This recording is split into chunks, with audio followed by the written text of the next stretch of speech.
Powered by the Montana Television Network. This is the 10 o'clock news on Q2, Montana's news leader. Good evening. Thanks for joining us tonight. I'm David J. in for Dustin Kleeman. Congress has called it a night without finding a way to end the government shutdown. The federal government ran out of money at midnight, and negotiations to pass a new spending bill have stalled. Mola Lenghi has more details from the Capitol. Day one of the government shutdown, and there's no end in sight. We'll be right back at this tomorrow, and for as long as it takes.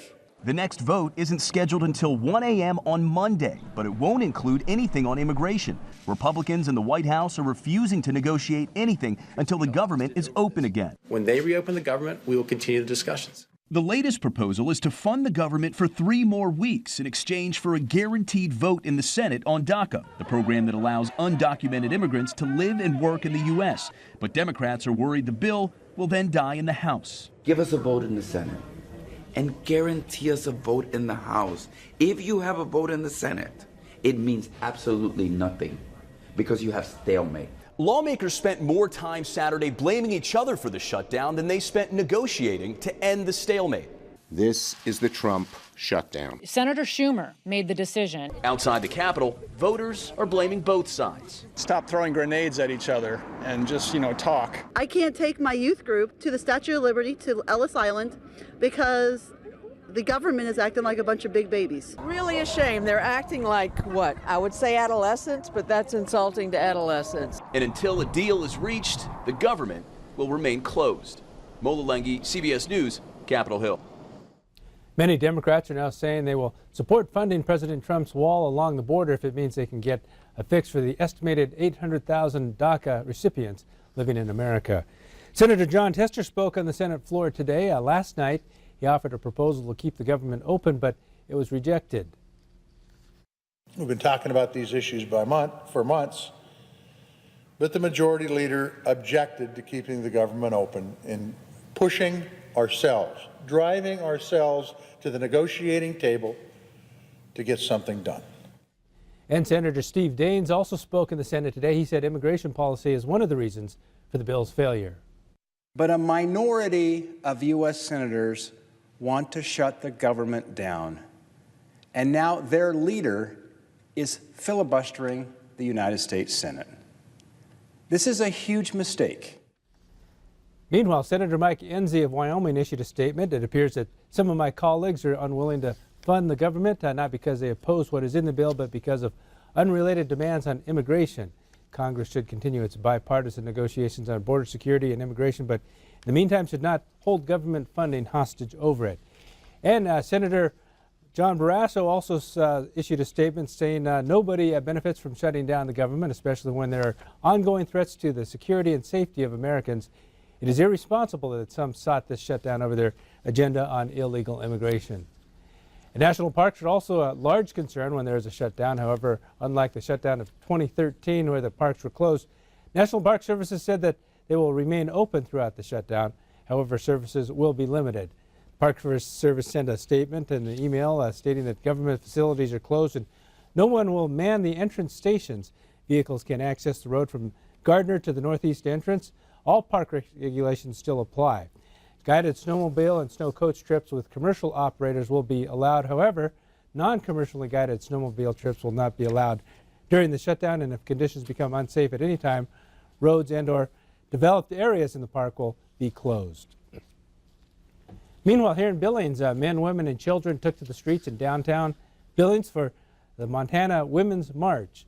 A nonpartisan one-mile call to action began at the corner of 2nd Avenue North and 31st Street.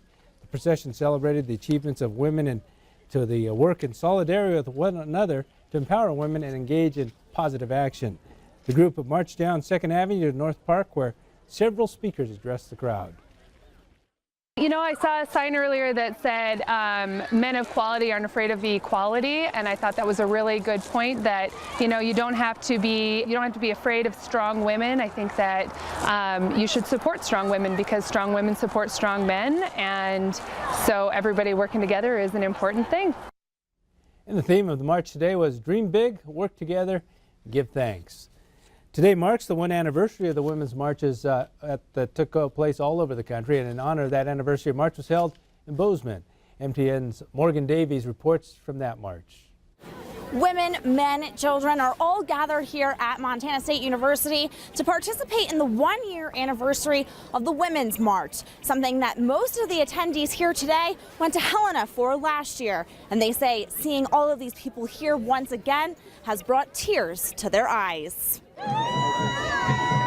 I wanted to start crying when I came up because it's just amazing to know that we're all, and so many men, it's wonderful, the men that are standing up, the children, the youth, the kids in being carried and in the strollers, and I've even seen some in wheelchairs. Yay. Marchers filled up the parking lot on College and 13th. They set out to march around MSU, spreading their message. We want our world and our country to be free and inclusive, and so we're just standing up for that. And although it was a women's march, there were plenty of men standing in the crowd to support the cause. Too, I have nieces and nephews that are growing up, and like I said, it's all for one and one for all. I mean, whether you're black, white, straight, or gay, it's humankind, not womankind, not mankind, it's all kind. This is what democracy looks like. And the march ended in the Strand Union building with speakers talking about equality along with civil rights. Reporting from Montana State University, Morgan Davies, MTN News. And marches were also held in Butte, Missoula, Helena, and Great Falls. Brett McCrum is now here with weather, and look good out there on those walks, and you say we've got a little bit more of that ahead. Yeah, it's not going to be too bad. Let's go ahead and take a look at the almanac for today and show you that we saw a daytime high of 36. That's 1 degree shy of our average high of 37 for this time of year. The overnight low fell to 25.